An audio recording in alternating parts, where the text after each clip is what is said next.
आजच्या निकालाचं वर्गीकरण करायचं झालं तर जोपर्यंत पोस्टलचं मतदान होत होतं, पोस्टलच्या मतदानाचा निकाल येत होता, तोपर्यंत महाराष्ट्रामध्ये दोन्ही महाविकास आघाडी आणि महायुती ही दोघेही काठावरती होती.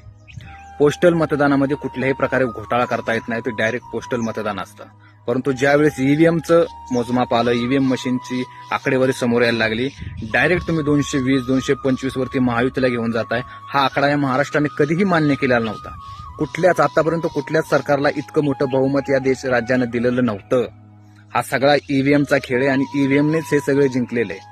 हा निकाल महाराष्ट्राची जनता कधीही मान्य करणार नाही. महाराष्ट्रामध्ये असलेलं वातावरण ठीक आहे, मान्य करतो आम्ही, महायुतीची सत्ता आलीही असती, परंतु त्याला काहीतरी मार्जिन लागतं. आज तुम्ही सगळेच काँग्रेसचे जे दिग्गज आहेत, ज्यांनी आतापर्यंत सगळं त्यांचं आयुष्य इथं वेचलं, त्यांना पराभव करण्यासाठी जर ईव्हीएमचा खेळ केला असेल तर अजिबात जनतेला कधीही मान्य नसणार.